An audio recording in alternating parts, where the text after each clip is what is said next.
मेरी आंखें बंद थीं और मशीनों की धीमी बीप की आवाज कानों में जा रही थी, लेकिन क्योंकि दवा नसों से होकर जा रही थी, जिसके असर के कारण हल्की नींद सी लग रही थी कि तभी अचानक मेरा मोबाइल बजा। मैं थोड़ा सा आलस करते हुए जैसे ही फोन उठाया, कुछ ही सेकंड में मेरे अंदर जो कमजोरी थी वो भरपूर ताकत में बदल गई। मैंने तुरंत अपने हाथ में लगी हुई सिरिंज को खींचकर निकाला और पैर में चोट लगे होने के बावजूद लंगड़ाता हुआ बाहर की तरफ भागा। तभी अचानक नर्स से टकराते हुए बचा। वो मुझे इस तरह से जाते हुए देखकर जोर से चिल्लाई, आप कहाँ जा रहे हैं? लेकिन मैं एक पल के लिए भी नहीं रुका। जब उसने देखा कि मैं नहीं रुक रहा हूँ तो वो डॉक्टर को बुलाने लगी, लेकिन तब तक मैं वहां से निकल चुका था।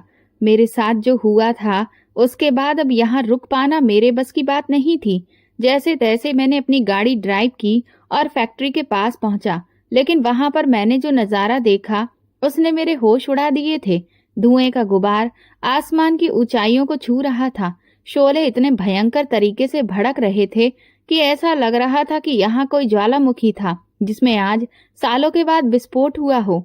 आग की लपटें बहुत ऊंची ऊंची थीं। ये सब देखकर मेरी आंखों में आंसू आ गए। हाहाकार चारों तरफ मचा हुआ था।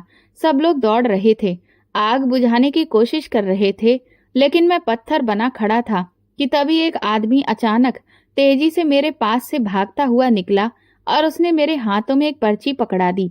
मैं इतना बदहवास था कि ना तो उस आदमी का चेहरा देख पाया और ना उसके पीछे दौड़ने की जहमत उठाई। और जैसे ही मैंने उस पर्ची को खोला तो मेरे होश उड़ गए, क्योंकि उसमें लिखा था, मेरा नाम रोहन है, उम्र 30 वर्ष, एक ऐसा नौजवान जिसकी जिंदगी हमेशा सुकून और सुख सुविधाओं में ही गुजरी। पापा का बड़ा बिजनेस था, बहुत बड़ी फैक्ट्री, कई कंपनियां और हजारों लोग उनके अंदर काम करते थे। मैं 2 बहनों के बाद पैदा हुआ और इकलौता बेटा होने की वजह से हमेशा सबका खास ध्यान मेरी तरफ ही रहता। मेरी दोनों बहनें मुझसे बड़ी थीं और उन दोनों की शादी बहुत जल्दी कर दी गई। वो अपने घरों में खुश थीं और मैं मम्मी पापा के साथ रहता था। बचपन से ही मुझ पर ये जिम्मेदारी डाल दी गई थी कि एक दिन ये पूरा बिजनेस मेरे कंधों पर होगा।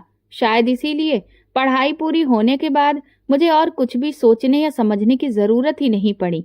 मुझे पता ही नहीं चला कि कब मैं पापा के बिजनेस में शामिल हो गया और धीरे धीरे सारा काम संभालने लगा। शुरू में सब कुछ आसान लगा। ऑफिस में बैठे बैठे फैसले करना, प्रोजेक्ट्स देखना, वर्कर्स पर नजर रखना, सब जैसे पहले से तैयार था। मुझे सिर्फ उसमें जगह लेनी थी। लेकिन जिंदगी कभी इतनी सीधी नहीं होती, ये मैं बाद में जान पाया। उस वक्त तक तो मैं खुद को बहुत कामयाब समझ रहा था। पापा की इज्जत और नाम मेरे साथ था।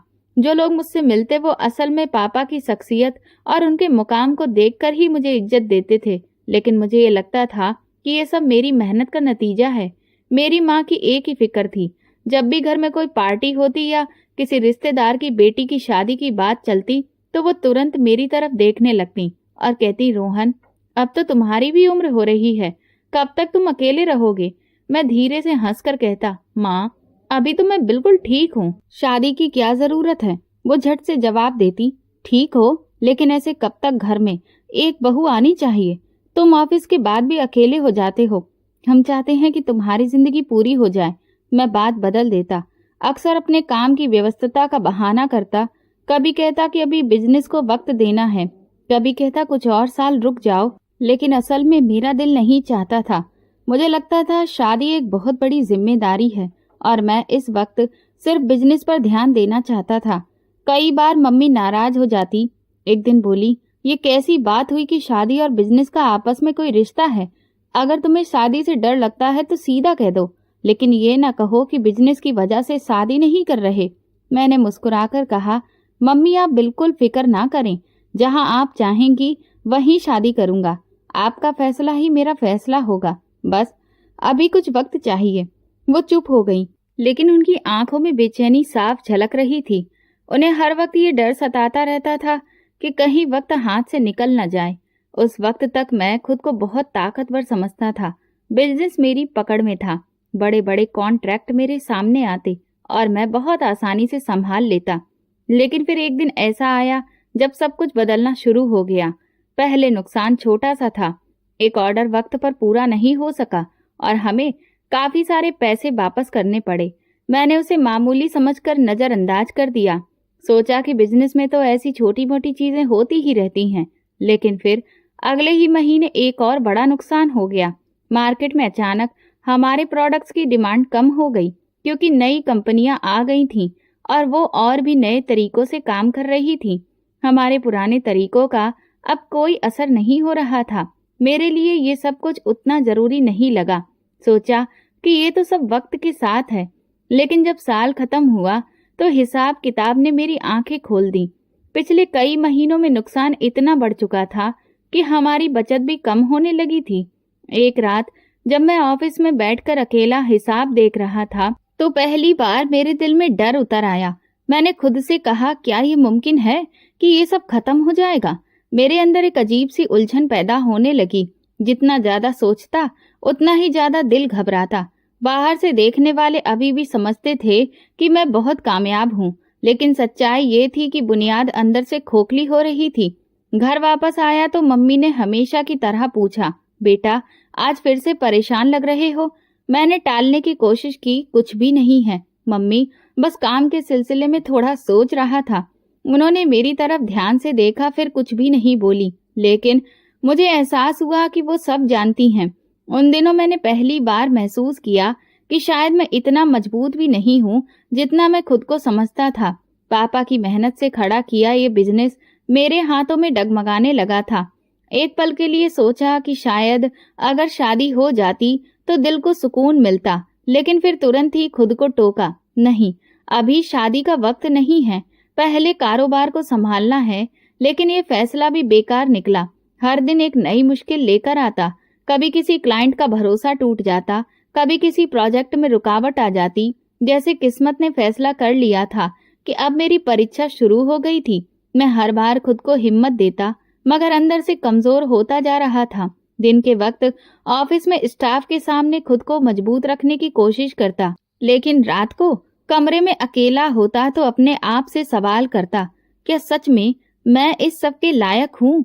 बिजनेस के नुकसान के बाद मैंने खुद को संभाल लेने की बहुत कोशिश की, मगर वक्त के साथ सब कुछ मुश्किल होता जा रहा था। हर नए दिन के साथ ऑफिस में कोई न कोई मुसीबत खड़ी हो जाती। कभी मशीन खराब हो जाती, कभी किसी क्लाइंट का ऑर्डर पूरा नहीं हो पाता। मैं हर मुश्किल को बस कुछ दिनों की बात समझकर ही सॉल्यूशन ढूंढता रहा, लेकिन नुकसान का सिलसिला रुकने का नाम नहीं ले रहा था।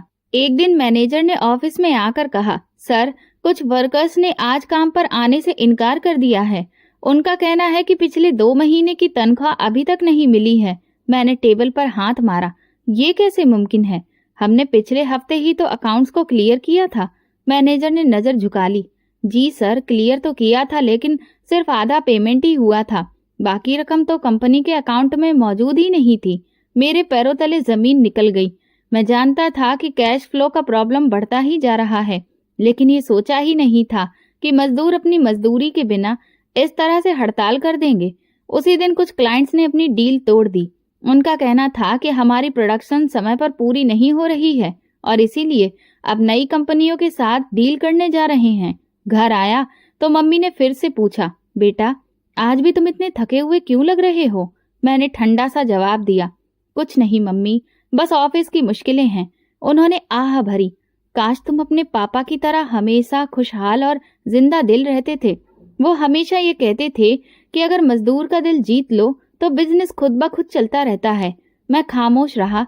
माँ की बातें दिल को चुभने लगी, लेकिन सच्चाई ये थी कि मजदूर नाराज थे और कंपनी का पहिया धीरे धीरे रुक रहा था। दूसरे दिन ऑफिस पहुंचा तो माहौल बहुत खराब था। कुछ वर्कर सामान पैक करके जा रहे थे।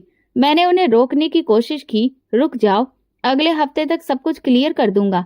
लेकिन एक ने बड़े ही कठोर लहजे में कहा, सर, हम कब तक खाली बातों पर गुजारा करें? हमारे घरों में भी बच्चे हैं, हम भी इंसान हैं। ये कहकर वो सब बाहर निकल गए। मैं कुर्सी पर बैठा सोचता रह गया।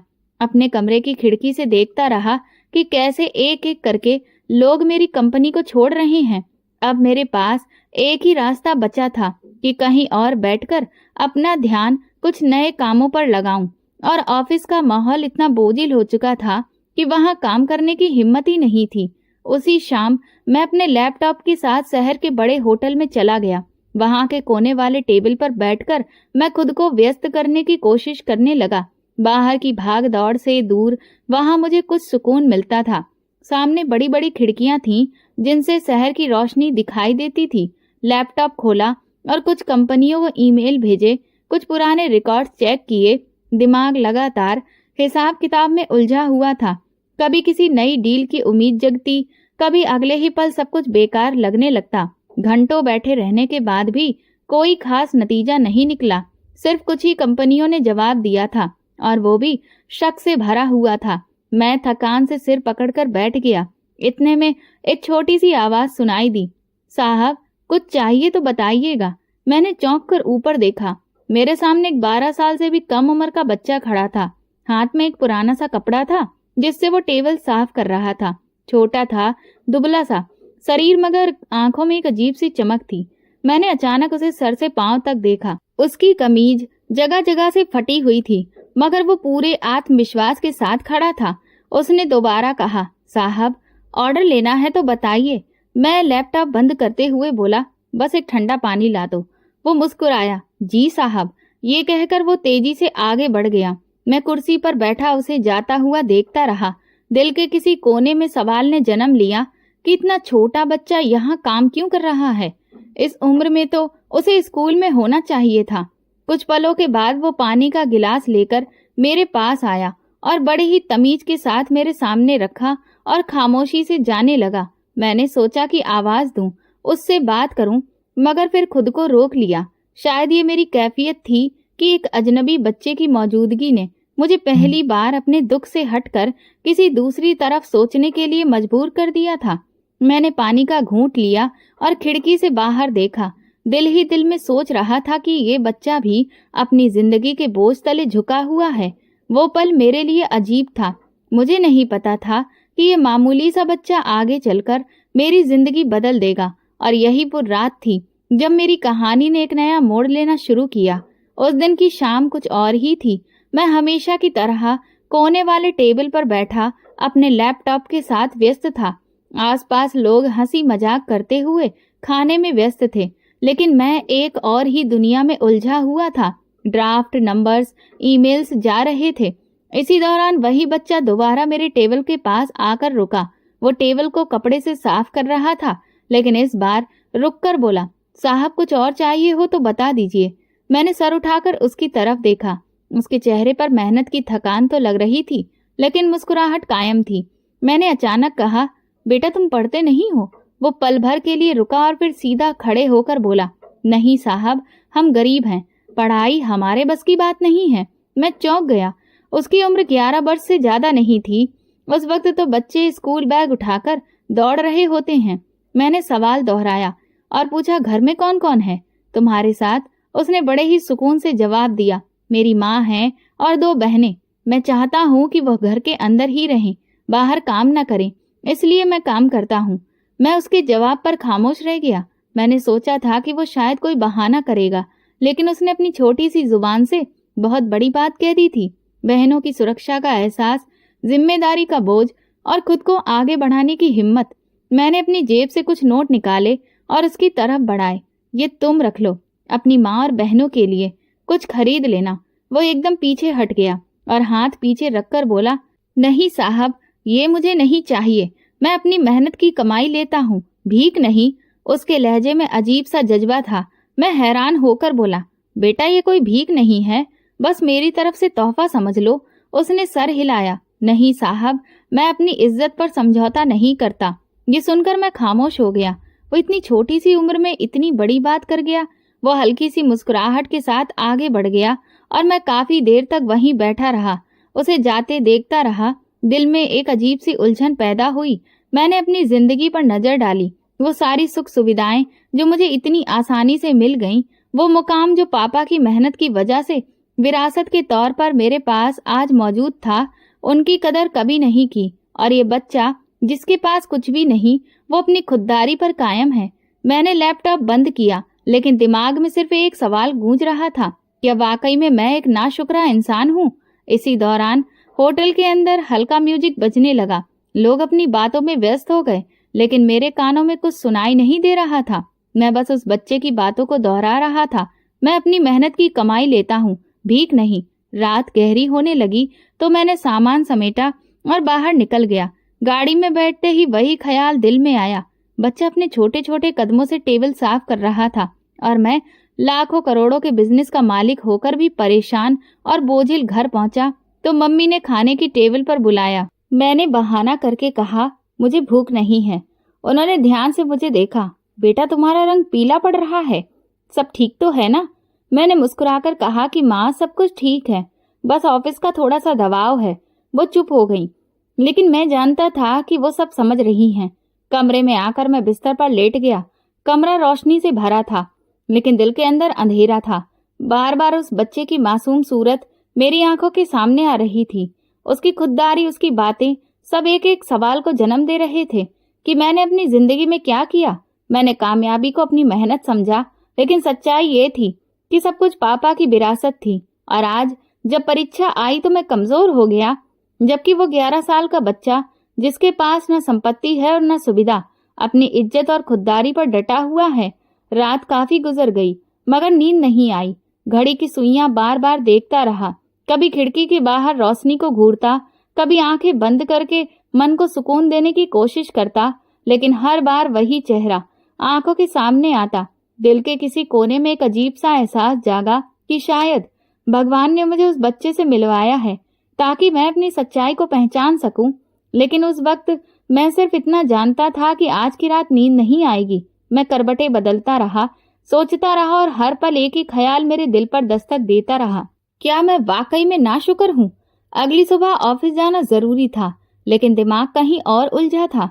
पिछली रात नींद न आने की वजह से थकान लग रही थी। हिसाब किताब की फाइलें सामने खुली थीं, लेकिन नजर हर बार अटक जाती थी। मुझे अपनी सोच में बस वही बच्चा दिखाई देता जो खुददारी के साथ खड़ा होकर कह गया था कि वो भीख नहीं लेता। दोपहर को कुछ जरूरी डॉक्यूमेंट्स करवाकर मैं फिर वही होटल चला गया। अब मुझे वहां एक अजीब सा सुकून महसूस होने लगा था। वो कोने का टेबल जैसे मेरा दूसरा ऑफिस बन गया था। मैंने लैपटॉप खोला और टेबल पर नजर डालने लगा। अचानक शोर की आवाज सुनाई दी। पहले तो मैंने ध्यान नहीं दिया, लेकिन शोर बढ़ता गया। किसी के चिल्लाने, किसी के रोने और बर्तनों के गिरने की आवाज पूरे हॉल में गूंजने लगी। मैं चौंक कर उठ खड़ा हुआ। वेटर भागते हुए एक तरफ जमा थे, ग्राहक भी इधर उधर देखने लगे। मैं कुर्सी से उठा और आवाज की तरफ बढ़ा। सामने का नजारा देखकर मेरे कदम रुक गए। वही 11 साल का बच्चा जमीन पर गिरा हुआ था और होटल का मैनेजर उसे बुरी तरह से मार रहा था। लोग देख रहे थे, मगर कोई बीच में आने की हिम्मत नहीं कर रहा था। मैंने तुरंत आगे बढ़कर मैनेजर का हाथ पकड़ लिया। ये क्या कर रहे हो? बच्चा है। मैनेजर ने गुस्से से कहा। साहब, आपको पता है कि ये क्या करता है? ये रोज खाने की चीज चुरा लेता है। हम इसे खुद भी खाना देते हैं, फिर ये क्यों चोरी करे? बच्चा रोते हुए खड़ा हुआ और सर झुका दिया। उसकी कमीज बुरी तरह फट गई थी, चेहरे पर डर और बेबसी थी। मैंने मैनेजर को सख्त लहजे में कहा, कितने का खाना है? जितना नुकसान हुआ है हिसाब लगाकर मुझे बताओ। वह हक्का बक्का रह गया। साहब, ये तो रोज ऐसा ही करता है, आप क्यों इसकी तरफदारी कर रहे हैं? मैंने पर्स निकाला और कुछ नोट उसके हाथ पर रख दिए। ये लो, अब दोबारा हाथ मत उठाना। मैनेजर ने पैसे पकड़ लिए, लेकिन चेहरे पर नाराजगी थी। वो बड़बड़ाता हुआ पीछे हट गया और बच्चा मेरी तरफ देख रहा था। उसकी आंखों में वही चमक थी, लेकिन इस बार धन्यवाद के साथ नरमी भी शामिल थी। उसने धीमी आवाज में कहा, साहब, आपका धन्यवाद। अगर आप न होते तो वो मुझे बहुत मारता। मैं प्यार से बोला, तुमने खाना क्यों चुराया? कल तो तुमने कहा था कि तुम भीख नहीं लेते। वो एक पल के लिए खामोश हो गया, फिर बस इतना बोला, जरूरत थी साहब। ये कहते हुए उसने छोटा सा बैग उठाया जिसमें थोड़ा सा खाना था और तेजी से बाहर निकल गया। मैं वहीं खड़ा रह गया। दिल में बहुत सारे सवाल थे, मगर कोई जवाब नहीं था। वो बच्चा आखिर किस मजबूरी की वजह से ऐसा कर रहा था? मैं वापस अपनी टेबल पर आकर बैठ गया। लैपटॉप खोलने का दिल नहीं किया। पानी का गिलास मुंह से लगाया तो एहसास हुआ कि हाथ हल्का सा कांप रहा है। मैंने सोचा कि ये शायद सब कुछ सिर्फ इत्तेफाक है, लेकिन दिल ने कहा कि इसके पीछे कोई कहानी जरूर है। मैंने तुरंत बिल चुकाया और होटल से बाहर निकल आया। गाड़ी स्टार्ट की, मगर स्टीयरिंग पर हाथ रखने से पहले ही सोच बदल गई। मैंने खुद से कहा, नहीं, आज उसे ऐसे जाने नहीं दूंगा। मैं गाड़ी वहीं खड़ी रहने दी और पैदल ही उसकी तरफ बढ़ा जिधर वो बच्चा गया था। होटल से बाहर निकलकर वो तेजी से गली के अंदर चला गया था। मैंने दूरी से उसका पीछा शुरू कर दिया था। शहर की बड़ी बड़ी सड़कों से हटकर वो अंधेरी और तंग गलियों की तरफ जा रहा था। हर कदम पर मेरी उत्सुकता बढ़ रही थी। तंग गलियों के अंदर चलते चलते तकरीबन आधा घंटा गुजर गया। शाम ढल रही थी और अंधेरा धीरे धीरे जमीन पर उतर रहा था। मैं सधे हुए कदमों से आगे बढ़ रहा था ताकि बच्चा मुझे देख न सके। रास्ता कच्चा था, नालियां उबल रही थीं, टूटे फूटे मकानों के दरवाजे बहुत पुराने थे और छोटे छोटे बच्चे नंगे पांव मिट्टी में खेल रहे थे।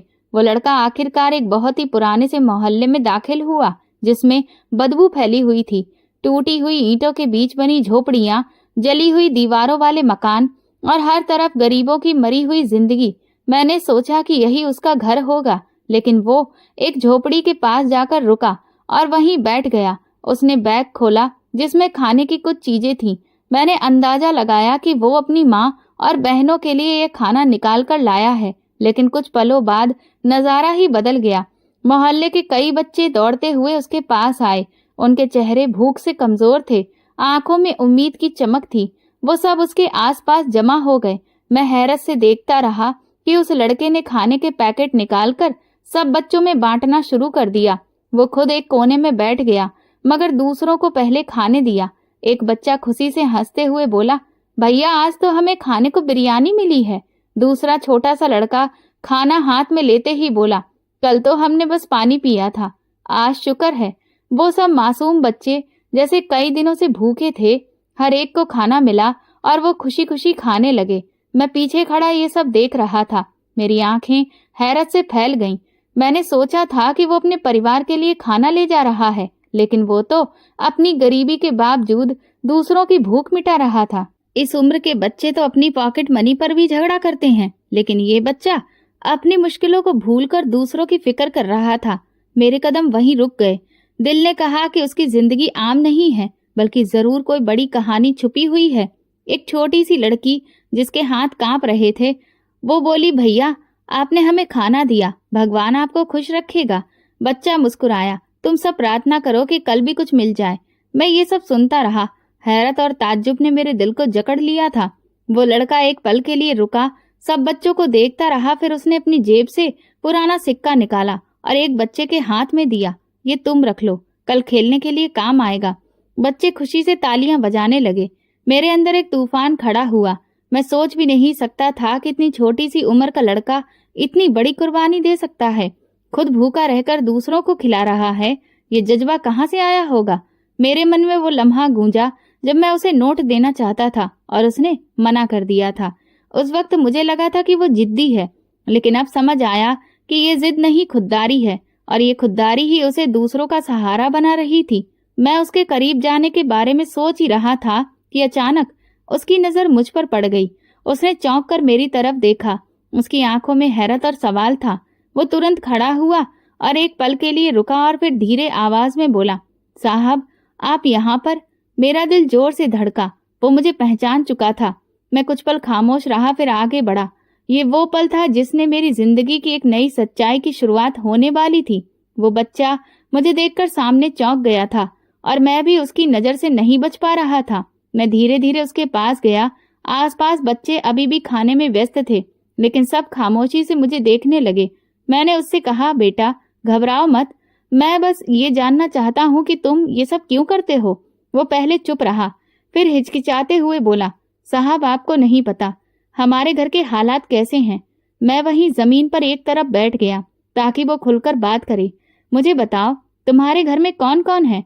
उसकी आंखों में नमी आई, लेकिन वो अपने दुख को दबाकर बोला, मेरी माँ, मेरी 2 बहनें और बाकी ये सब बच्चे जो आप देख रहे हैं, ये सब मेरे चाचा और बुआ के बच्चे हैं। हम सब एक ही मोहल्ले में रहते हैं। मैं आगे झुककर बोला, और तुम्हारे पापा कहाँ हैं? उसके होंठ कांपने लगे। मेरे पापा? वो तो अब इस दुनिया में ही नहीं है। मेरे दिल की धड़कन तेज हो गई। मैंने सवाल किया, कैसे? उसने धीरे धीरे बोलना शुरू किया, मेरे पापा, मेरे चाचा और मेरे फूफा जी तीनों एक ही फैक्ट्री में काम करते थे। उन्हें फैक्ट्री की गाड़ी लेकर जाती थी और वापस छोड़ती थी। एक दिन वो गाड़ी वापस आई तो लेकिन अंदर से कोई जिंदा नहीं निकला। सब लाशें थीं, सब लोग खत्म हो गए। मैं जैसे पत्थर का हो गया। वो अपनी छोटी सी आवाज में वो हादसा बयां कर रहा था, जिसे सुनकर मेरा दिल दहल गया। उसने रोते रोते कहा, उस दिन हम सबके घर में मातम पसर गया था। मेरी माँ बेहोश हो गई थी, चाची चिल्ला रही थी, बुआ के बच्चे रोते रहे। मेरे होंठों से मुश्किल से निकला, फिर क्या हुआ? उसने तल्ख लहजे में कहा, फिर कुछ भी नहीं हुआ साहब। कई महीने मेरी माँ, मेरी चाची और बुआ वहां काम करते रहे, लेकिन 1 रुपए भी तनख्वाह नहीं मिली। जब हमारी माँ ने फैक्ट्री के मालिक से जाकर बात की, अपना अधिकार मांगा, तो पता है क्या हुआ? मैंने धड़कते दिल के साथ कहा, क्या हुआ? वो गुस्से और दुख के मिले जुले अंदाज में बोला, उन्हें धक्का देकर निकाल दिया गया। कहा कि तुम लोगों का पति और भाई मर गया, अब हमें क्यों परेशान कर रहे हो? हमें तुम्हारी सैलरी से कोई मतलब नहीं है। ये सुनकर मेरे पूरे शरीर में ठंडी लहर दौड़ गई। मैंने पहली बार महसूस किया कि पसीना मेरे माथे पर जमा हो रहा है। हालांकि मौसम ठंडा था। मैंने खुद को संभालते हुए कहा, बेटा ये कौन सी फैक्ट्री थी? वो खामोश हो गया। उसने एक नजर मेरी तरफ देखा, जैसे कि सोच रहा हो कि सच बोलूं या नहीं। फिर बोला, आपको उससे क्या? मैंने दिल पर हाथ रखते हुए कहा, मुझे जानना है, जरूर जानना है। उसने भारी और धीमी आवाज में कहा, यह सब उस फैक्ट्री में हुआ है जिसका नाम पूरे शहर के लोग जानते हैं। कौन सी फैक्ट्री? साफ साफ बताओ। उसने साफ शब्दों में कहा, रोहन टेक्सटाइल फैक्ट्री। ये नाम सुनते ही मेरे पैरों तले से जमीन निकल गई। मैं पत्थर हो गया। मैंने कभी सोचा भी नहीं था कि मैं जिस बच्चे के लिए बेचैन हो रहा हूँ, वो मेरे ही जुल्म की चक्की में पिस रहा है। मेरे कानों में वो आखिरी शब्द गूंज रहे थे, रोहन टेक्सटाइल फैक्ट्री। दिल जैसे सीने से बाहर निकलने को था। मैं जमीन पर बैठा उस बच्चे की आंखों में देखने की हिम्मत नहीं कर सका। हर सांस भारी हो गई। वो फैक्ट्री जिसे मैं अपनी कामयाबी की पहचान समझता रहा, आज मेरे सामने जुर्म की सूरत में थी। मेरे मन में यादों का तूफान उठा। 2 साल पहले का वो दिन जब मुझे इस हादसे की खबर मिली थी। वर्कशॉप में कुछ टेक्निकल खराबी के बाद कई मजदूर मर गए थे। मीटिंग रूम में सबने कहा था कि नुकसान बहुत बड़ा है, हमें तुरंत अपने खर्चों को कम करना होगा।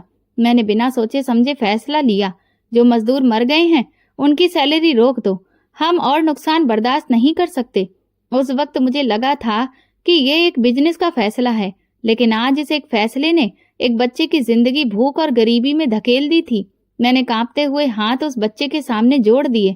बेटा मैं कसूरवार हूँ, मुझे माफ कर दो। मैं ही वो हूँ जिसने तुम लोगों का अधिकार मारा है। वो चौंक कर पीछे हटा। साहब आप? मेरी आंखों से आंसू बह निकले। मैंने कहा, हाँ, मैं ही उस फैक्ट्री का मालिक हूँ, वही इंसान जिसके फैसले ने तुम्हारे घर के चिरागों को बुझा दिया। मुझे अंदाजा नहीं था कि मेरे आदेश से इतनी जिंदगियां बर्बाद हो जाएंगी। उसने जवाब दिया, साहब माफी मांगने से मेरे पापा वापस आ जाएंगे क्या? हमारे घर की खुशियां मिल जाएंगी वापस? मेरे पास कोई जवाब नहीं था। मैंने सिर्फ इतना कहा, नहीं, मैं सब कुछ वापस नहीं दे सकता, लेकिन जो कुछ बचा है उसे मैं बेहतर कर सकता हूँ। बस तुम एक मौका दे दो। वो सिर झटक कर बोला, हमने बहुत कुछ सहा है। मेरी माँ को सबके सामने बेइज्जत किया गया, मेरी चाची और बुआ को धक्का दिया गया। आपके लिए शायद ये सिर्फ एक बिजनेस था, हमारी तो जिंदगी थी। मैंने हाथ जोड़कर कहा, मैं मानता हूँ कि मैंने गलती की है, लेकिन भगवान गवाह है कि अब मैं सब कुछ पूरी तरह से ठीक करने की कोशिश करूंगा। तुम्हारे परिवार वाले मुझसे दुश्मनी नहीं बल्कि मेरे लिए प्रार्थना करेंगे, ये मेरा वादा है। वो खामोश खड़ा रहा। उसके होंठ कांप रहे थे, मगर आंखों में गुस्सा और दर्द था। उसने धीमी आवाज में कहा, साहब मैं आपके हाथ से पैसे नहीं लिए थे, क्योंकि मुझे अपनी मेहनत पर भरोसा है। आज भी मैं आपकी माफी को नहीं अपना सकता। उसकी बात मेरे दिल पर चोट कर गई। मुझे लगा जैसे मेरा सर घूम रहा है, मगर मैंने हिम्मत नहीं हारी। मैंने कहा, चाहे तुम मुझे अभी माफ ना करो, लेकिन एक दिन मैं तुम्हें यह भरोसा दिलाऊंगा कि मैं सब कुछ ठीक कर सकता हूँ। उसने रुख मोड़ लिया और बाकी बच्चों को खाने के टुकड़े बांटने लगा। मैं खामोशी से उसे देखता रहा। मेरे आंसू मिट्टी में गिर रहे थे। मेरे दिल में एक नया फैसला पैदा हुआ। मैंने सोचा, ये बच्चा सही कहता है, माफी मांगने से खोई हुई जिंदगियां वापस नहीं लाई जा सकती, मगर इंसाफ और सहारा जरूर दिया जा सकता है। अब वक्त है कि मैं सब कुछ बदल दूं। मैंने धीमी आवाज में कहा, बेटा तुम चाहे जितना भी मुझसे नाराज हो जाओ, लेकिन आज से मेरा वादा है कि तुम्हारे घर, तुम्हारी माँ, तुम्हारी बहनें, ये सब बच्चे कभी भी भूखे नहीं रहेंगे। मैं वो सब कुछ करूंगा जो मैंने पहले नहीं किया। वो मेरी तरफ बिना देखे हुए बोला, बातें बहुत लोग करते हैं साहब, लेकिन सच में कौन निभाता है। मैंने कहा, मैं तुम्हें वक्त के साथ दिखाऊंगा कि ये मेरा वादा सिर्फ शब्दों का नहीं है बल्कि अमल का है। वो खामोश हो गया। मैंने महसूस किया कि शायद उसके दिल में अभी भी दीवार खड़ी है, लेकिन उस दीवार को गिरने में वक्त लगेगा। रात का अंधेरा गहरा हो गया। मोहल्ले की टूटी फूटी लालटेन झिलमिला रही थी। बच्चे एक एक करके खाने के बाद अपने घरों को चले गए। वो लड़का अकेला था। मैं भी वहां से पलटने लगा, लेकिन दिल में एक अजीब सा सुकून था, क्योंकि आज पहली बार मैंने अपनी गलती मानी थी। आज पहली बार मैंने खुद से एक वादा किया था कि मैं अपने पापा की विरासत को गुनाहों की बुनियाद पर नहीं बल्कि इंसाफ की बुनियाद पर चलाऊंगा। मैंने आसमान की तरफ देखा और धीमी आवाज में कहा, हे भगवान, मैंने बहुत जुल्म किया है, अब तुम मुझे सही रास्ता दिखाओ। और ये वो पल था जब मेरी ज़मीर ने सच में जागना शुरू किया। अगली सुबह सूरज की रोशनी कमरे में आई, लेकिन मेरे दिल में अंधेरा था। रात भर जागते हुए मैंने सोचा था कि अब वक्त आ गया है कि सबके सामने अपनी गलतियां मानूं। मैं जानता था कि यह आसान नहीं होगा। वो लोग जिन्हें बरसों जलील किया गया, जिनके घर उजड़े, जिनकी उम्मीदें टूटी, उनके सामने जाकर सर झुकाना मेरी जिंदगी का सबसे बड़ा इम्तिहान था। मैंने साधारण कपड़े पहने और गाड़ी लेकर सीधा उस बदबूदार मोहल्ले की तरफ गया जहां कल रात को वो बच्चा मुझे मिला था। रास्ते भर मेरा दिल कांप रहा था। हर पल ये ख्याल सता रहा था कि वो सब लोग मुझे देखते ही अपनी नफरत जाहिर करेंगे, लेकिन मुझे अब और ये बोझ अपने दिल में नहीं रखना था। मोहल्ले में दाखिल हुआ तो सबकी नजर मेरी गाड़ी पर जम गई। बच्चे खेलते खेलते रुक गए, औरतें दरवाजे से झांकने लगीं। मैंने गाड़ी रोकी और धीरे धीरे बाहर निकला। कुछ पलों के लिए खामोशी छा गई, जैसे सबको यकीन नहीं आ रहा हो कि मैं वाकई में उनके बीच में खड़ा हूँ। मैं सीधा उन औरतों के पास गया जो अपने दरवाजे के पास बैठी हुई थी। वही औरतें जिनके पति हादसे में मारे गए थे। उनकी आंखों में शिकायत थी, चेहरे गुस्से और दुख से भरे हुए थे। मैंने उनके सामने सर झुका लिया। मैं आप सबका मुजरिम हूँ। मेरी आवाज कमजोर थी। आपके पतियों ने मेरी फैक्ट्री में अपनी जान गंवा दी, लेकिन मैं उनका अधिकार उन्हें नहीं दे पाया। उनकी सैलरी रोक कर मैंने जुल्म किया और फिर आप सबको बेइज्जत करके निकाल दिया गया। एक औरत ने कड़वे लहजे में कहा, अब तुम यहाँ क्यों आए हो? जब हमें रोटी चाहिए थी तब तुमने दरवाजे बंद कर दिए। जब हमारे बच्चे भूखे सो रहे थे तब तुम्हें हमारी याद नहीं आई। मैंने आंखों में आंसू लेकर कहा, आप बिल्कुल सही कह रही हैं। मैंने गलती की, बहुत बड़ी गलती की, मगर आज मैं सब कुछ ठीक करने आया हूँ। जो कुछ छीना गया है वो वापस करने आया हूँ। वो सब एक दूसरे को देखने लगी। मैं घुटनों के बल बैठ गया। चाहे आप लोग मुझे माफ करें या ना करें, लेकिन मैं अपना फर्ज अदा करूंगा। लेकिन आपकी प्रार्थनाओं के बिना मेरा बोझ कभी हल्का नहीं होगा। वो पल बहुत भारी था। आसपास लोग जमा हो गए। सबकी नजरें मुझ पर थीं। मैं जमीन पर झुका रहा, जैसे अपने गुनाहों को जमीन में दफन करना चाहता हूँ। इसी दौरान मेरा फोन बजा। माँ की कॉल थी। मैंने तुरंत बात की। उनकी आवाज में परेशानी थी। रोहन, तुम कहाँ हो बेटा? सुबह से घर पर नहीं हो? मैं थोड़ा हिम्मत करके बोला, मम्मी, मैं उन लोगों के पास आया हूँ जिनका अधिकार मैंने मारा था। वो चौंक गई। क्या मतलब है? कौन लोग? मैंने सब कुछ साफ शब्दों में बता दिया। फैक्ट्री का हादसा, मजदूरों की सैलरी रोकना और उनकी औरतों को बेइज्जत करना, और आज उनके सामने सर झुकाना। फोन पर कुछ पल खामोशी रही, फिर मम्मी की आवाज आई, रोहन, ये तुमने बहुत देर से किया, लेकिन अच्छा किया कि आखिरकार तुमने सच्चाई को खुद से मान लिया। मैंने भर्राई हुई आवाज में कहा, मम्मी, क्या आप मुझे माफ करेंगी? मैं पापा की विरासत को दागदार कर दिया है। उन्होंने जवाब दिया, बेटा, इंसान गलती करता है, मगर असली इंसान वो है जो अपनी गलती मान ले। मैं तुम्हें माफ करती हूँ। अब तुम्हें हिम्मत नहीं हारनी है, बल्कि तुम सबके सामने खड़े रहो। भगवान तुम्हें हिम्मत देगा। मम्मी की बातों ने मुझे थोड़ा हौसला दिया। मैंने फोन बंद किया और दोबारा से उन औरतों की तरफ देखा। उनके चेहरे अभी भी सख्त थे, लेकिन उनकी आंखों में नरम रोशनी उतरने लगी थी। एक बूढ़ी औरत ने कहा, रोहन, तुम्हारे पिता एक अच्छे इंसान थे। उन्होंने कभी किसी का दिल नहीं दुखाया। हमें तुमसे शिकायत है, लेकिन अगर तुम सच में माफी मांगने आए हो तो हम तुम्हें माफ कर देंगे। दूसरी औरत ने सर हिलाया।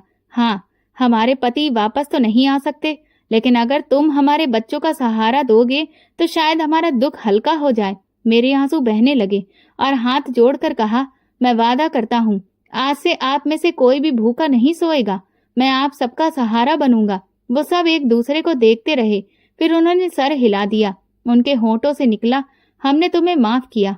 मेरे दिल का बोझ बहुत हल्का हो गया। ये पहला मौका था जब मुझे लगा कि शायद मैं वाकई बदल सकता हूँ। मोहल्ले से वापसी पर मेरे दिल में एक अजीब सा सुकून उतर आया था। औरतों के मुंह से निकले हुए शब्द हमने तुम्हें माफ किया बार बार कानों में गूंज रहे थे, लेकिन मैं जानता था कि ये सब शुरुआत है। असली इम्तिहान तो अभी बाकी है। वादे कर देना बहुत आसान होता है, लेकिन उन्हें निभाना मुश्किल होता है। और मुझे अब ये साबित करना था कि मैं वाकई में बदल गया हूँ। अगले दिन मैं सीधा ऑफिस पहुंचा। मैनेजर और अकाउंटेंट दोनों को कमरे में बुलाया। फाइलें सब तरफ फैली हुई थीं।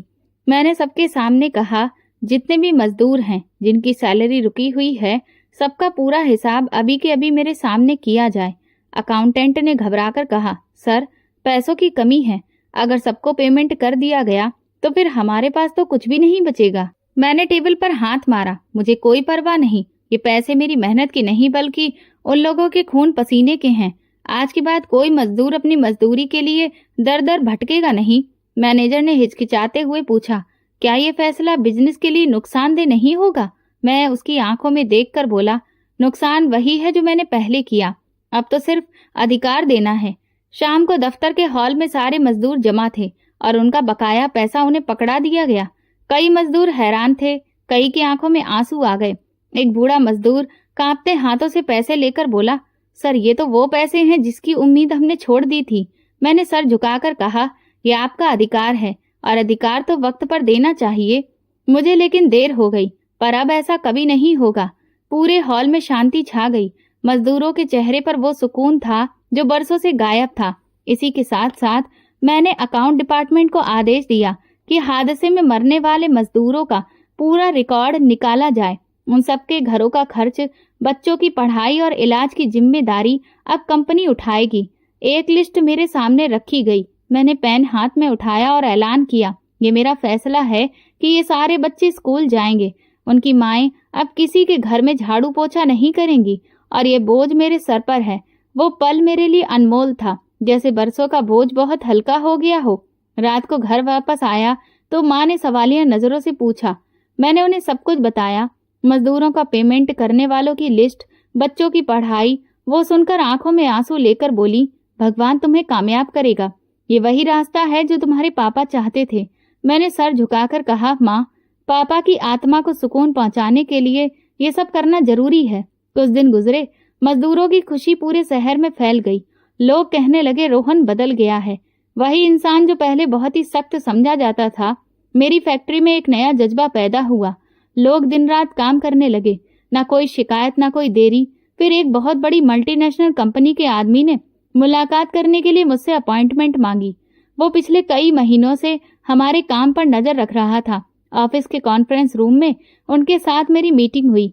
उन्होंने सीधा सवाल किया, रोहन साहब, हमें आपकी कंपनी में एक नया जुनून नजर आ रहा है। आप लोगों ने मजदूरों के साथ जो इंसाफ किया है उसकी खबरें हम तक पहुंच गई हैं। हमें ऐसे ही पार्टनर की जरूरत है जो इंसानियत और बिजनेस दोनों को साथ लेकर चले। मैं धड़कते दिल के साथ जवाब दिया, मैंने अपने अतीत में बहुत गलतियां की हैं, लेकिन अब मेरा इरादा है कि मेरा बिजनेस अब सिर्फ मुनाफे के लिए नहीं होगा बल्कि लोगों के भले के लिए होगा। उन्होंने मुस्कुराकर कहा, बिल्कुल वही शब्द हैं जो हम सुनना चाहते थे। मीटिंग कई घंटे तक चली। आखिरकार उन्होंने डील की, फाइल निकाली। मैंने दस्तखत किया तो दिल में अजीब सा सुकून आया। ये वो डील थी जो पिछले साल भर में जाकर भी हासिल नहीं कर सका था। लेकिन आज जब मैंने दूसरों के अधिकार को जाना तो किस्मत ने भी मेरा हाथ थाम लिया था। मीटिंग के बाद जब सब लोग कमरे से निकल गए तो मैं अकेला खिड़की के पास जाकर खड़ा हो गया। बाहर शहर की रोशनी को देखकर दिल ने कहा, ये सब उनकी प्रार्थनाओं का नतीजा है। वो लोग जिनके आंसू मैंने पोंछे वही मेरी कामयाबी की वजह बने हैं। बड़ी कंपनी के साथ डील होने के बाद फैक्ट्री में जैसे नई ऊर्जा दौड़ गई। मशीनों की आवाज और तेज और लगातार सुनाई देने लगी, जैसे वो भी खुशी खुशी चल रही हो। मजदूर सुबह सवेरे हंसते मुस्कुराते हुए आते और काम के दौरान एक दूसरे से बात करते। जहां पहले मायूसी और खामोशी छाई रहती थी, अब वहां जोश दिखाई दे रहा था। मैं जब ऑफिस में आता तो देखता कि प्रोडक्शन धीरे धीरे बढ़ रहा था। ऑर्डर अब वक्त पर पूरे होने लगे थे और नए क्लाइंट्स भी मेरे साथ जुड़ रहे थे। मैनेजर एक दिन फाइल लेकर आया और मुस्कुराते हुए बोला, सर ये देखिए, पिछले महीने का मुनाफा तो दुगना हो गया है। मैंने फाइल बंद करते हुए कहा, ये मुनाफा मेरा नहीं बल्कि उन सारे मजदूरों की मेहनत का नतीजा है। याद रखो, अब हर कामयाबी सबके हिस्से में आएगी। अकाउंटेंट ने पूछा, सर इतने बड़े मुनाफे को कहाँ पर इन्वेस्ट करें? मैं कुछ लम्हे सोचकर फिर साफ शब्दों में बोला, आधा मुनाफा हम गरीबों के लिए रखेंगे। नए स्कूल, फ्री मेडिकल सेंटर और जो लोग बेघर हैं उनके लिए छोटे घर बनवाए जाएंगे। बिजनेस के नियमों के खिलाफ है सर। मैं हल्की मुस्कुराहट के साथ बोला, ये बिजनेस नहीं, जिंदगी का नियम है। इस तरह से फैक्ट्री के साथ साथ मेरा मन भी बदलने लगा। ऑफिस में जरूरी फैसले और मीटिंग करने के बाद मैं सीधा गरीबों के इलाकों में निकल जाता। कभी स्कूल जाकर बच्चों की अटेंडेंस चेक करता तो कभी अस्पताल में मरीजों की खैरियत पूछता। शाम को मोहल्ले के बच्चों के साथ बैठकर कहानी सुनाता, कभी खुद उन्हें कुछ सिखाता। एक दिन वही बच्चा जिसने मेरी आंखें खोली थी मेरे पास आया। उसकी आंखों में अब डर की जगह भरोसा था। उसने कहा, साहब आपने वादा निभाया है, हमारी जिंदगी बदल गई है। मैंने उसके कंधे पर हाथ रखकर कहा, नहीं बेटा, ये सब तुम्हारी बदौलत हुआ है। अगर तुमने मुझे सच्चाई ना बताई होती तो मैं कभी भी नहीं बदलता। वो मुस्कुराकर बोला, मेरी माँ कहती है कि असली दौलत वो है जो दूसरों को खुश करके मिलती है। मैंने दिल ही दिल में सोचा, ये बच्चा आज भी मुझे सबक दे रहा है। इसी दौरान शहर में ये खबर फैल गई कि रोहन अब सिर्फ बिजनेसमैन नहीं रहा बल्कि लोगों की सेवा करने के लिए जीता है। कई सारे वेलफेयर सेंटर के लोग मेरे पास आए और बोले, आप हमारे साथ भी काम करें। लेकिन मैंने साफ जवाब दिया, मैं वही करूंगा जिससे पूरी तरह से सिर्फ गरीबों को फायदा पहुंचे। एक दिन मम्मी मेरे कमरे में आई। उनकी आंखों में खुशी की रोशनी थी। बोली, बेटा मैं देख रही हूँ कि तुम अब बदल गए हो। अब तुम्हारे चेहरे पर वो सुकून है जो पहले कभी नहीं था। मैंने मुस्कुराकर कहा, मम्मी ये सब उन प्रार्थनाओं का नतीजा है जो लोगों ने मेरे लिए की थी। पहले मैं समझता था कि पैसा ही सब कुछ है, लेकिन असली दौलत तो ये सुकून है। रात को जब कभी अकेले में बैठता तो सोचता कि ये सफर कहाँ से कहाँ ले आया है। एक वक्त था जब मैं सिर्फ अपनी कामयाबी के सपने देखता था और आज आधी कमाई दूसरों के लिए दान दे दी। लेकिन हैरत ये थी कि बिजनेस कम होने की जगह दिन दूनी रात चौगनी तरक्की कर रहा था। अक्सर मैनेजर हैरानी से कहता, सर ये कैसे मुमकिन हो सकता है कि आधी आमदनी दान में देने के बावजूद कंपनी के मुनाफे में धीरे धीरे बढ़ोतरी ही होती जा रही है। मैं सिर्फ एक जवाब देता, ये सब उन प्रार्थनाओं का चमत्कार है। शाम को मैं फैक्ट्री के हॉल में खड़े होकर मजदूरों को देख रहा था। मशीनों की गूंज में हंसी की आवाज भी शामिल थी। हर कोई जोशीले अंदाज में काम कर रहा था। ये नजारा देखते हुए अचानक मेरा मन मुझे कई साल पीछे लेकर गया। उस वक्त जब पापा जिंदा थे।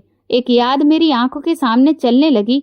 मैं कमरे में बैठा हिसाब किताब कर रहा था और पापा मेरे पास आए थे। उनके चेहरे पर हमेशा की तरह सुकून फैला था। उन्होंने कहा था, रोहन एक बात हमेशा याद रखना, कभी किसी का अधिकार मत मारना। भगवान भी इस बात को बर्दाश्त नहीं करते। अगर किसी के हिस्से की चीज रोक लोगे तो याद रखो, एक दिन भगवान तुमसे सब कुछ छीन लेगा।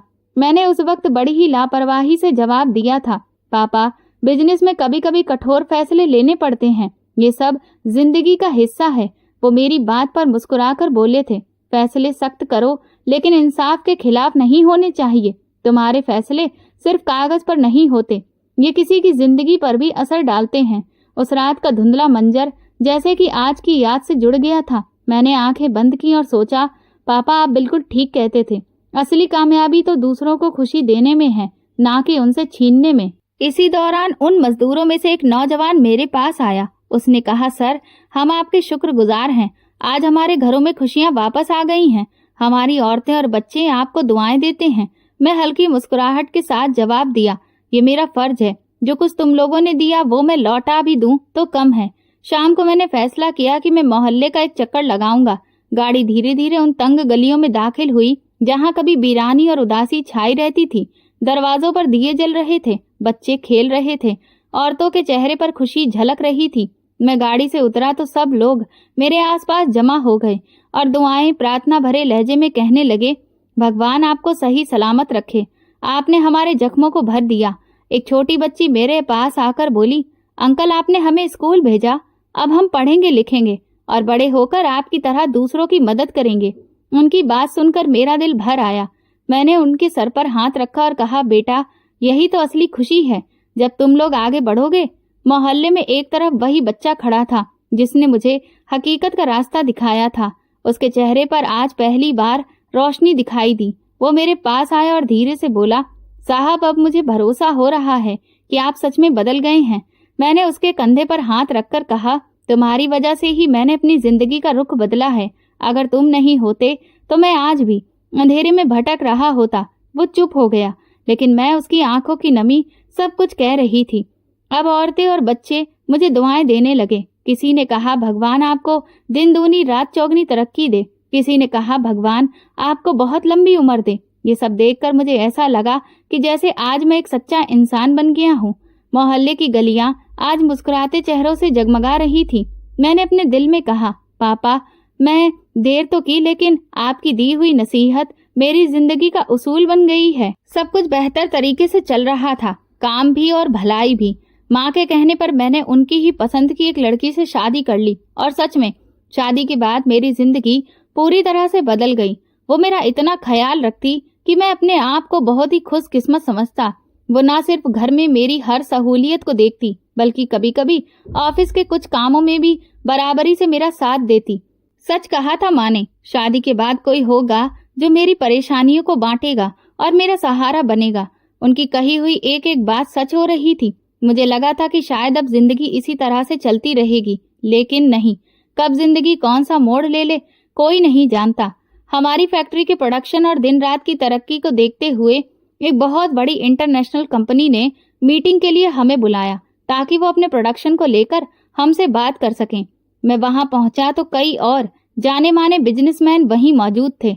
सबने अपनी अपनी कंपनी की डाटा रिपोर्ट्स उनके सामने रखी, जिसे उनके खास लोगों ने बहुत अच्छे से एनालाइज किया और ये तय किया गया कि एक हफ्ते में वो जवाब दे देंगे कि ये डील किसको मिलेगी। न जाने क्यों मुझे अंदर से एक आवाज सुनाई दे रही थी कि ये डील मेरी ही होगी। जब मैं वापस ऑफिस पहुंचा तो मैनेजर कहने लगा, सर, अगर ये डील पक्की हो गई तो हम एक दूसरी फैक्ट्री भी आराम से स्टार्ट कर सकते हैं, क्योंकि इसके बाद तो हमारा नाम भी होगा और जो मुनाफा है वो तो तकरीबन 20 गुना ज्यादा होगा। मैंने मुस्कुराते हुए कहा, हाँ बिल्कुल, तुम सही कह रहे हो। मैं भी सोच चुका था कि अगर ये डील फाइनल हुई और सही समय पर हमने सारे प्रोडक्ट्स की डिलीवरी कर दी तो उससे जो भी फायदा होगा, मैं कई एकड़ जमीन खरीदकर उस पर पापा के नाम से एक सोसाइटी बनाऊंगा, जहां पर मेरी फैक्ट्री में काम करने वाले मजदूर और उनके परिवारों को रहने के लिए फ्री में घर, पार्क और जो भी बेसिक सुविधाएं होती हैं वो सब उस सोसाइटी के अंदर ही उन्हें उपलब्ध कराऊंगा। मैंने तुरंत ही मजदूरों के साथ मीटिंग रखी और उनके बीच अपने इस विचार को भी रखा। इसे सुनते ही वो सब खुशी से उछल पड़े और कहने लगे कि आप फिक्र मत करिए, इस डील को पूरा करने के लिए हम दिन रात काम करने के लिए तैयार हैं। मजदूरों में इतना जोश देखकर मैं खुशी से भर गया। लेकिन अगले ही दिन मेरे पास एक कॉल आया जिसमें मुझे धमकी दी गई कि अगर मैं इस डील से पीछे नहीं हटा तो अपनी जान से हाथ धो बैठूंगा। मुझे लगा कि कोई यूं ही मुझे धमकाने की कोशिश कर रहा है, लेकिन मैं डरने वालों में से नहीं था। बस थोड़ी सावधानी बरतनी थी। इस वजह से मैं थोड़ा सा सतर्क हो गया और इस बारे में किसी को कुछ भी नहीं बताया, क्योंकि मैं नहीं चाहता था कि मेरे अपने बेवजह डर जाएं। लेकिन मुझे क्या पता था कि मेरी ये लापरवाही मुझ पर बहुत भारी पड़ जाएगी। जब मैं ऑफिस के लिए अपनी गाड़ी से निकला तो रास्ते में अचानक ब्रेक फेल हो गए और मेरा भयंकर एक्सीडेंट हो गया। आंख खुली तो सामने मम्मी और अपनी पत्नी को देखकर हैरान था। वो बहुत रो रही थी और परेशान भी थी। मैंने अपनी हालत देखी तब मुझे याद आया कि मेरे साथ क्या हुआ था। पूरे शरीर पर बहुत गंभीर चोट लगी हुई थी। ऐसे में मुझे सबसे पहले फैक्ट्री की याद आई। मैंने तुरंत अपनी पत्नी से मैनेजर को बुलाने के लिए कहा। वो कहने लगी कि आप ऐसी हालत में भी बिजनेस के बारे में सोच रहे हैं, आप आराम करिए और फिक्र मत करिए, मैनेजर ने सब कुछ संभाल लिया है। हमारी फैक्ट्री में काम करने वाले आपके लिए दिन रात प्रार्थना कर रहे हैं और देखना आप जल्दी ही ठीक हो जाएंगे। लेकिन मुझे ये समझ नहीं आ रहा था कि मेरे साथ ये सब अचानक कैसे हो गया। तभी मुझे याद आया उस धमकी भरे कॉल के बारे में। पहले सोचा कि पत्नी को इस बारे में बताऊं, लेकिन फिर सोचा कि वो कहीं और भी ज्यादा पैनिक ना हो जाए, इसलिए उससे कुछ भी नहीं कहा। लेकिन फैसला कर लिया कि जल्द से जल्द ठीक होने के बाद मैं पुलिस में रिपोर्ट दर्ज कराऊंगा। लेकिन उसकी नौबत ही नहीं आई। शाम के वक्त मम्मी और मेरी पत्नी घर गए हुए थे। कुछ देर के लिए तभी मेरा फोन बजा और जो खबर मैंने उसमें सुनी, मेरे होश उड़ गए। मैं अपनी तकलीफ, अपना दर्द सब कुछ भूल गया और लंगड़ाते हुए अस्पताल से बाहर निकला। मैं दौड़ता जा रहा था और पीछे नर्स मुझे बुलाती जा रही थी। डॉक्टर भी मुझे रोकने की कोशिश कर रहे थे, लेकिन मैंने उस वक्त किसी की भी नहीं सुनी। जैसे तैसे गाड़ी चलाकर मैं फैक्ट्री पहुंचा तो वहां का नजारा देखकर मेरी जान ही निकल गई। पूरी फैक्ट्री को आग लग चुकी थी। लपटें इतनी ऊंची थीं कि ऐसा लगता था आसमान तक पहुंच जाएंगी। हाहाकार मचा हुआ था। सारे मजदूर आग बुझाने के लिए पागलों की तरह दौड़ रहे थे। फायर ब्रिगेड को बुलाया गया था, लेकिन अभी तक एक भी गाड़ी नहीं आई थी। सब रो रहे थे, चिल्ला रहे थे और मैं जैसे बेजान पुतले की तरह खड़ा हुआ था कि तभी अचानक इस भाग दौड़ में एक आदमी मुझसे टकराया और तेजी से मेरे हाथ में एक पर्ची थमाकर भाग गया। मैं उस वक्त ऐसी बदहवास हालत में था कि ना तो उस आदमी का चेहरा देख सका और ना उसके पीछे दौड़ने की हिम्मत कर पाया। मैंने जैसे ही उस पर्ची को खोला तो होश उड़ गए। उसमें लिखा था, कहा था ना पीछे हट जाओ, लेकिन तुम नहीं माने, अब अंजाम भुगतो। फिर फायर ब्रिगेड आई, आग बुझाई गई, लेकिन सब कुछ खाक हो चुका था। न सिर्फ फैक्ट्री, मशीनें, लोगों की उम्मीदें, उनके सपने, सब कुछ। और मैं पूरी तरह से बर्बाद। मैं सर पकड़कर वहीं बैठ गया। कई घंटे, कुछ ही देर में ये खबर आग की तरह पूरे शहर में फैल गई। मेरे पास न जाने कितने ही बिजनेसमैन के फोन आने लगे, लेकिन मैं उस वक्त किसी को भी कुछ भी बताने की हालत में नहीं था, इसीलिए फोन स्विच ऑफ कर दिया। थोड़ी ही देर में मम्मी और मेरी पत्नी भी आ गईं। वो भी बहुत रो रही थीं। और फिर इस सदमे में तकरीबन 2-3 हफ्ते चले गए।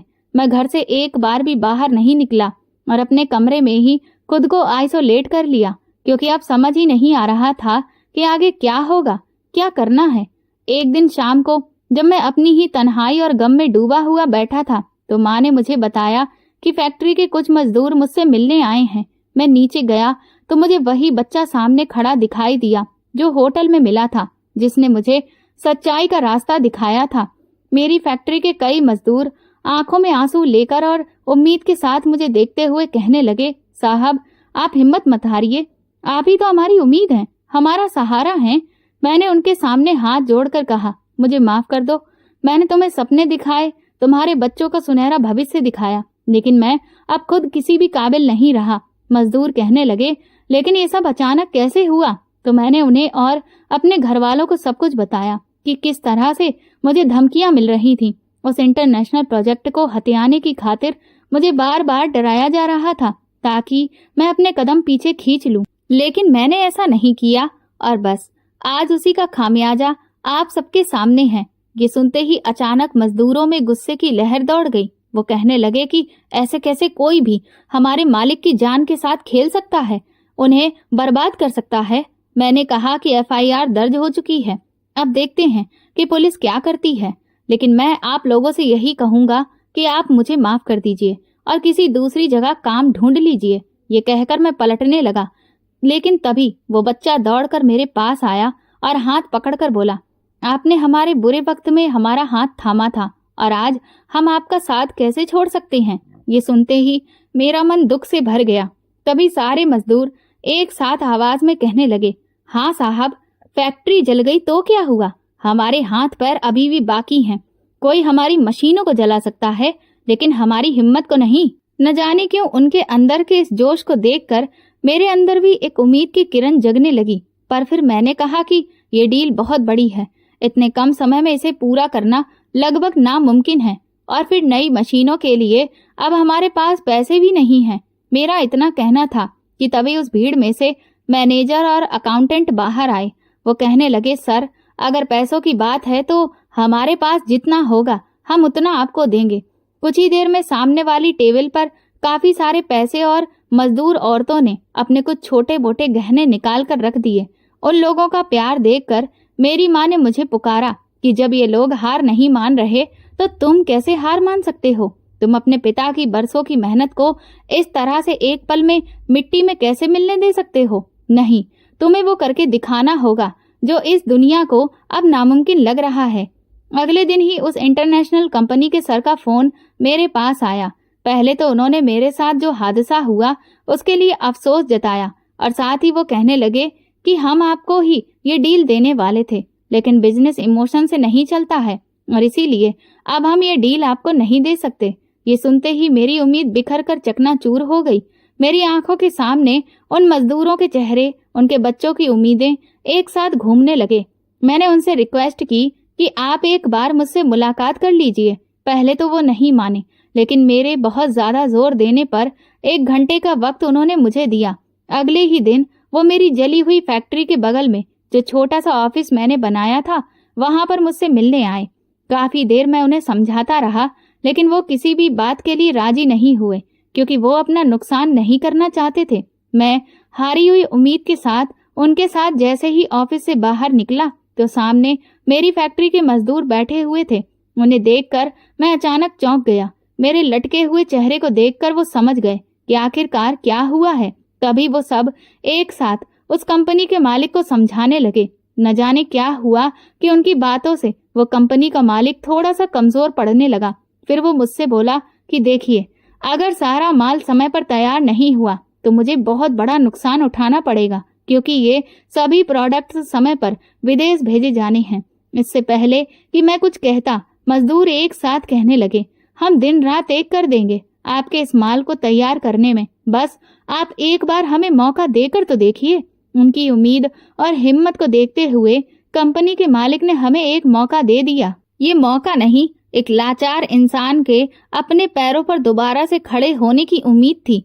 अगले दिन ही मैंने अपने बंगले को गिरवी रख दिया और उन पैसों से कुछ मशीनें मंगवा ली। समय बहुत कम था और टारगेट बहुत बड़ा, लेकिन हमारी हिम्मत उससे भी बड़ी थी।